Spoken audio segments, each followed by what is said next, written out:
Ok, ce matin, je vous salue encore et que Dieu soit avec vous et que Dieu vous bénisse. Au nom puissant de Jésus-Christ de Nazareth, je suis encore dans mon champ et ensemble, nous allons étudier la parole de Dieu qui est très, très, très important. Je pense que vous êtes connectés. Voilà, donc, et mettez les cœurs, publiez, partagez, pour que plusieurs bénéficient. C'est très important. Voilà. Ici, moi, je suis là pour vous apporter la bonne nouvelle. Voilà. C'est très important de partager. Mettez les cœurs, c'est très important. Mettez les cœurs. Partagez à vos amis, partagez à vos camarades. Voilà. Plusieurs aussi peuvent partager pour que l'évangile puisse aller très loin et gagner aussi les âmes. C'est très important au nom puissant de Jésus. Voilà, ce thème que nous allons étudier, le mystère de chasser les démons. Voilà, chasser les démons, là, c'est un mystère. C'est très très important. C'est pourquoi vous allez voir, les disciples de Jésus étaient avec Jésus sur la terre. Et lorsque un monsieur a amené son fils qui était malade pour qu'on puisse chasser l'esprit qui était en lui et recevoir la guérison, ils n'ont pas pu. Ils n'ont pas pu. Il a fallu que Jésus-Christ lui-même vienne et prier pour cet enfant-là, délivrer cet enfant et le guérir, lui, et le remettre à son Père. C'est très important. C'est pour vous dire que les démons, là, les esprits impurs, là, si tu n'as pas ce mystère-là, tu ne peux pas les diriger. On a vu dans Actes des Apôtres les enfants des sacrificateurs qui voulaient chasser les démons au nom de Jésus que Paul prêche. Voilà. Mais ils ont été chassés eux-mêmes. Ils ont été même blessés. Ils étaient même blessés. Les caleçons, tout cela, les vêtements étaient déchirés. Parce que les démons même se sont levés contre eux. Vous voyez. Donc les démons là, ils nous combattent. Nous, on doit les chasser. Ils nous attaquent. Mais nous, on doit les chasser. Parce que l'autorité nous a été donnée pour les chasser. Les démons ne sont pas bons. Ils sont têtus. Il ne faut pas négocier avec un démon. C'est pourquoi vous qui allez prendre les pouvoirs des démons, les pouvoirs, les puissants des démons, pour venir troubler le peuple de Dieu, là, votre vie en danger. Votre vie en danger. Aujourd'hui, là, vous êtes bien, vous êtes heureux, vous êtes en joie. Mais demain, là, les problèmes qui vont circuler sur vos enfants, là, c'est terrible. Dès maintenant, cherchez la délivrance pour que vos enfants soient libérés. Que Dieu vous bénisse. Bon attendeur, salut. Regardez dans Luc chapitre 9, à partir du verset 37. Le lendemain, lorsqu'il fut descendu de la montagne, une grande foule vint au-devant de Jésus. Et voici, du milieu de la foule, un homme s'écria, « Maître, je t'en prie, porte les regards sur mon fils, car c'est mon fils unique. » Vous voyez, Jésus est descendu de son bateau. Il a pris son bateau, il a traversé l'eau et il est descendu avec ses disciples. Il y avait la foule autour de lui. Voilà un monsieur qui s'est approché et il dit à Jésus, porte tes regards sur mon fils, car c'est mon fils unique. Il y a un seul enfant qu'il a. Le diable veut récupérer cet enfant. Le diable veut l'arracher. Le diable veut détruire cet enfant. Oh, mon bien-aimé, il y a des gens que j'ai connus qui ont fait seulement un seul enfant. Et tu vois cet enfant-là, il est malade, il est fou. Il a des problèmes. Un seul enfant que tu as fait, le diable a mis la malédiction sur lui. Un seul enfant que tu as fait, le diable a mis la maladie sur lui. Si tu ne te lèves pas de la prière, comment cet enfant-là va se retrouver? Et par contre, même ce sont des parents même qui ont sacrifié les enfants pour avoir l'argent, pour avoir la gloire, pour avoir la renommée. C'est terrible. Hein? Le monde là où nous vivons, c'est un monde dangereux. Les gens sont prêts à tout. Ils n'ont pas la crainte de Dieu. Et tous ceux qui n'ont pas la crainte de Dieu, ils sont prêts à tout. Mais ce n'est pas bon. Ce n'est pas bon. Pour l'eau, la nourriture, voiture, maison, que toi tu as besoin, tu vas sacrifier ton enfant. Tu vas sacrifier quelqu'un, un de tes parents, pour avoir l'argent. Tu vas où avec? Attends, toi tu ne vas pas mourir sur la terre. Toi là, tu ne vas pas mourir. Et le jour où tu meurs là, tout ça là, ça va où? Voiture, maison, hein, toutes ces richesses là, ça va où? Même dans ce cercueil là même là, on ne va pas mettre l'argent là-bas. Si on met l'argent dans ton cercueil, tu vas voir, il y a les gens qui vont aller casser ton beau là, ils vont prendre cet argent. Ils n'ont qu'à mettre l'or, ils n'ont qu'à essayer de mettre l'or dans ton cercueil. Les gens vont les casser, vont prendre l'or là. Vous voyez, non? Donc, pour dire qu'on ne va pas t'enterrer avec, tu ne vas pas partir avec. Le peu que Dieu t'a donné là, c'est bon. Prends ça, doucement, doucement. Un jour, tu vas y arriver. J'ai vu sur TikTok où un monsieur est en train de dire, tu veux, mieux vaut de vivre 120 ans et être pauvre ou de vivre 50 ans et être riche. Il dit choisis. Moi, j'ai choisi 120 ans. J'ai choisi 120 ans. Même si je dois être pauvre, vivre 120 ans, mon âme va au ciel. Que de vivre 50 ans avec la richesse et puis mon âme va à l'enfer. C'est vous là. Vous êtes prêts à ça. Vous êtes prêts à vendre votre âme pour 50 ans d'années. 50 ans d'années, c'est combien? Combien d'années? 50 ans. Toi, tu as été créé sur la terre. Dieu t'a créé, t'a mis sur la terre. C'est 50 ans seulement que tu vas faire pour partir. 50 ans. Toi aussi. Mais si Dieu t'a créé, hein, il t'a mis sur la terre, là, il faut vivre longtemps. On a appelé à vivre longtemps. On a appelé à être rassasié de vieillesse. On a appelé à voir nos vieux koyo-koyo. On a appelé à voir ça. Regarde, suis-moi. Il dit, un esprit le saisit et aussitôt, il pousse des cris et l'esprit l'agite avec violence, le fait écumer et a de la peine à se retirer de lui. Après l'avoir tout brisé, j'ai prié tes disciples de le chasser, ils n'ont pas pu. C'est normal. Lorsque Jésus était sur la terre, les disciples, tant que Jésus ne les a pas donné la permission, l'autorité de le faire, il ne peut pas. Il ne peut pas. Et le monsieur, ton enfant est malade. Au lieu de prier Jésus, il va venir visiter ton enfant. Lui, il prie les disciples. Vous n'avez pas vu Pierre. Il était dans la maison de son beau-père. La Bible dit quoi? Il était là. Et sa belle-mère plutôt est tombée malade. Et Pierre a crié Jésus. Il a invoqué Jésus. Et l'Esprit de Dieu allait chercher Jésus. Il est venu, lui, dans la maison, la belle-mère de Pierre. Et Jésus, il a guéri cette femme. Et la femme s'est levée pour le servir. Toi, ton enfant est malade. Au lieu d'invoquer Jésus, il va venir par son esprit te visiter. Tu invoques les disciples. Les disciples peuvent faire quoi? Le maître est là, il ne peut rien faire. Vous voyez, quand le maître est là, les apprentis ne peuvent rien. Même s'ils peuvent, tant que le maître ne les a pas donné l'autorité, l'accord de le faire, ils ne peuvent pas le faire. C'est très important. Vous voyez, c'est comme ça. Quand tu arrives dans un garage de mécanique, vous voyez, le patron est là, tu ne peux pas aller voir les enfants. Tu ne peux pas voir les apprentis, il faut voir le patron. C'est le patron qui va donner l'ordre, l'autorité aux apprentis de faire. Mais tu ne peux pas laisser le patron pour aller voir les apprentis. Vous voyez, il a laissé Jésus, il est allé voir maintenant les disciples. Les disciples n'ont pas pu faire. Maintenant, il revient voir Jésus. Vous voyez. Et Jésus-Christ, lui, va prendre la parole. Vous voyez, regardez. Il dit, race incrédule et perverse. Répondit Jésus, jusqu'à quand serai-je avec vous et supporterai-je?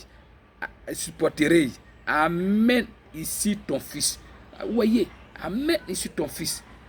Comme il approchait, le démon le jeta par terre. Il y a Satan. Satan reconnaît les enfants de Dieu. Au moment où le monsieur amenait son fils là, auprès de Jésus là, Satan a senti l'odeur de Jésus. Voilà, l'odeur de Jésus, c'est un bon odeur. C'est l'odeur du feu. L'odeur de la puissance, de l'onction. Il a senti, Satan a senti. Alors qu'est-ce qu'il va faire? Il va faire traîner cet enfant. Vous voyez, non? Il va faire traîner cet enfant par terre. Vous voyez, avec violence. Mais Jésus menaça l'esprit impur. Voilà, Jésus l'a menacé. Il a chassé le démon. Il a menacé cet esprit.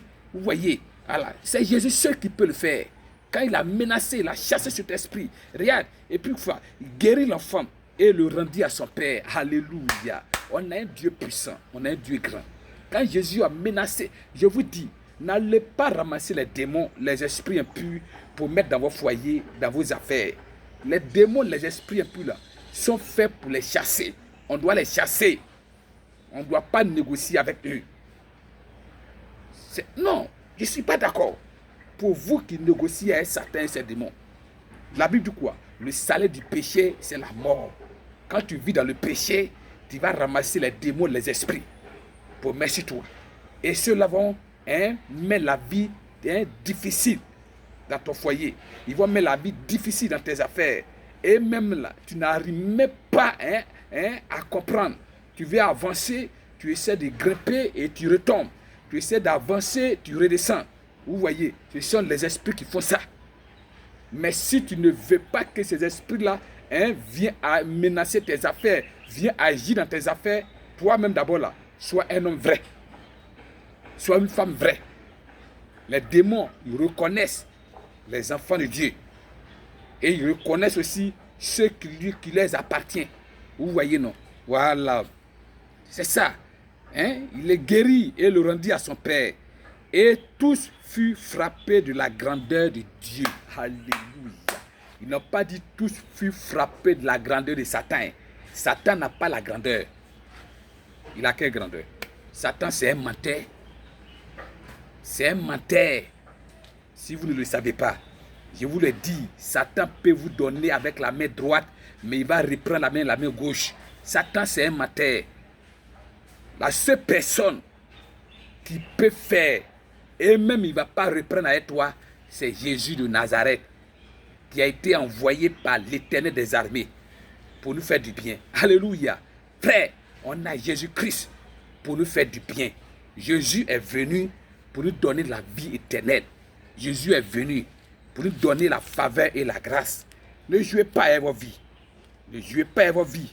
Vous voyez, regardez au verset 1 de Luc chapitre 9.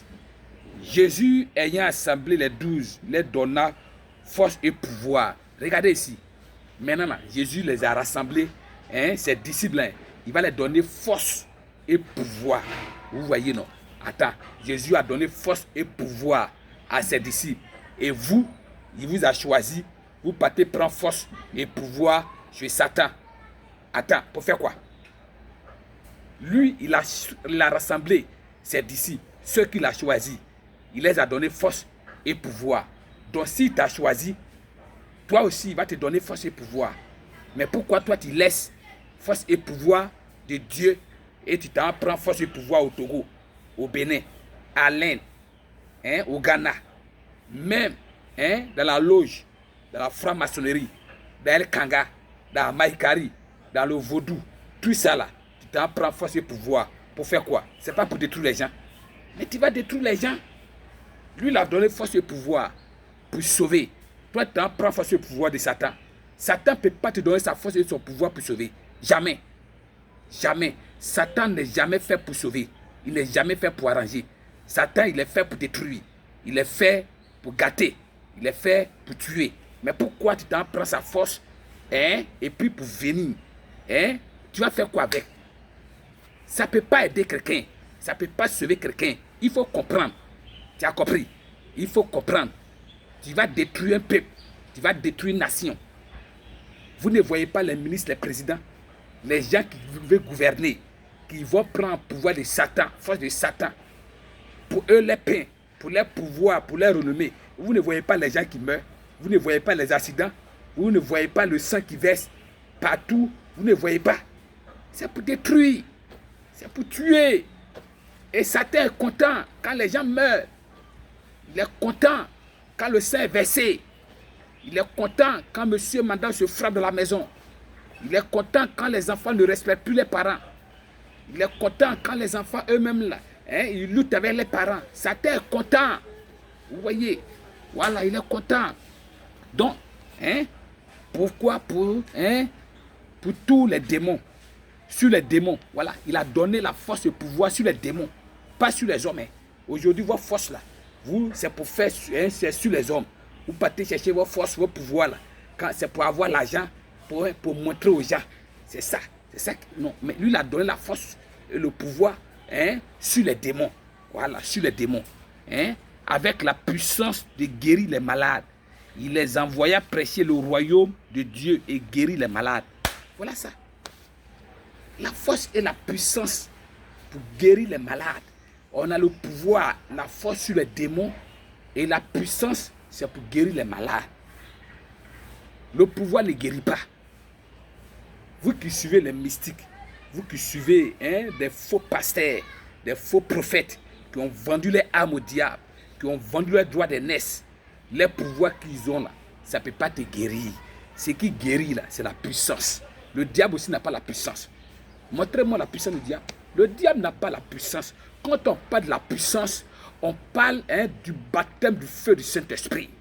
Le diable n'a pas ça. Il ne peut pas avoir ça. Le diable a le pouvoir. Il n'a pas la puissance. Or, Jésus, Dieu lui a donné la force, le pouvoir et la puissance. Voilà pourquoi le monde des ténèbres, les mystiques, les sorciers, les francs-maçons, les rosicruciens, ils ne peuvent rien contre nous. Les féticheurs, les marabouts ne peuvent rien contre nous. Eux-mêmes, quand ils nous voient, ils ont peur de nous. Ils tremblent parce qu'ils se disent que les affaires vont se gâter. Vous voyez, non? C'est très important. Voilà. Donc, pour vous dire simplement qu'on a un Dieu puissant, qu'on doit, hein, s'attacher à lui pour annoncer l'évangile. Il dit, mettez le cœur, partagez, commentez, publiez à vos amis. C'est très important. On a un Dieu puissant qu'on doit, bien aimé, s'attacher à lui et le suivre, aller très loin avec lui, vivre longtemps sur la terre, être en bonne santé. C'est Jésus-Christ de Nazareth. Ce matin, que Dieu soit avec vous.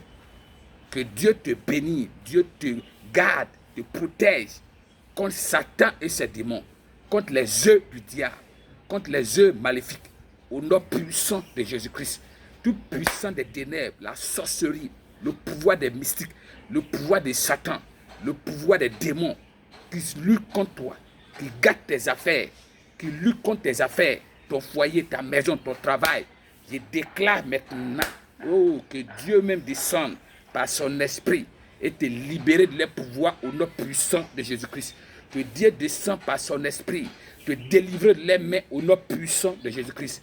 Que Dieu descend par son esprit et même t'arracher dans le monde des ténèbres au nom de Jésus. Ton âme qui est dans le pouvoir de la souris, ton âme qui est dans la maison de Satan, ton âme qui est dans l'eau, ton âme qui est dans les fétiches, ton âme qui est dans les mauvais hôtels.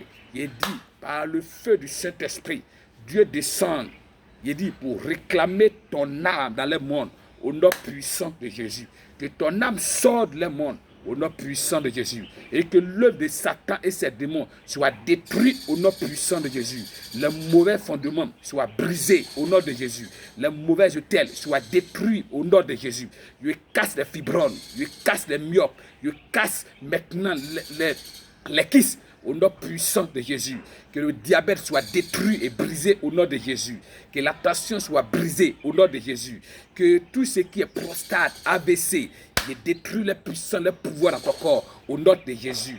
Que le VIH soit détruit et quitté dans ton sang au nom de Jésus. Il enlève la maladie de la mort sur toi au nom puissant de Jésus. Je brise la mort, je brise la sorcellerie au nom de Jésus. Je déclare maintenant tous ceux qui trouvent de ce pays, la Côte d'Ivoire, il dit ils vont bien dormir, mais ils vont plus se réveiller de leur sommeil au nom puissant de Jésus. Tous ceux qui jettent les troubles, tous ceux qui se lèvent contre ce pays, tous ceux qui mettent ce pays en difficulté, je déclare au nom de Jésus, vous allez bien dormir, mais vous n'allez pas vous réveiller de votre sommeil au nom puissant de Jésus-Christ. Je déclare maintenant, je dis, du gouvernement jusqu'à la queue, je déclare que Dieu lui-même descend son esprit de sagesse pour restaurer ces personnes au nom puissant de Jésus. Que Dieu fait un balayage avec le sang de Jésus-Christ au nom de Jésus. Je déclare que Dieu envoie le balai de l'esprit pour balayer maintenant tous les esprits sur la Côte d'Ivoire au nom de Jésus. Dieu envoie le balai de l'esprit pour balayer tous les esprits, les démons sur la Côte d'Ivoire au nom de Jésus. Et que Dieu maintenant envoie son Saint-Esprit pour restaurer la Côte d'Ivoire, pour bénir la Côte d'Ivoire. Et que la Côte d'Ivoire soit élevée au nom puissant de Jésus. Je m'adresse à vous, vous qui avez vendu votre âme au diable, vous qui avez pensé à vos ventes, à vos cœurs, et non pas penser vos enfants de demain. Vous êtes à aller vous confier à Satan. Le temps est favorable. Satan a chuté et Satan a perdu sa gloire. Satan a perdu son trône. Alors, revenez maintenant à Dieu au nom puissant de Jésus. Dieu étend sa main pour vous par la main puissante du Saint-Esprit. Le Saint-Esprit vous récupère maintenant au nom puissant de Jésus. Alléluia. Que Dieu soit avec vous. Ce matin, vous êtes bénis au nom puissant de Jésus. Partagez, publiez, commentez pour que plusieurs bénéficient et que la gloire soit à notre Seigneur Jésus-Christ de Nazareth. Merci Seigneur, au nom de Jésus-Christ. Amen.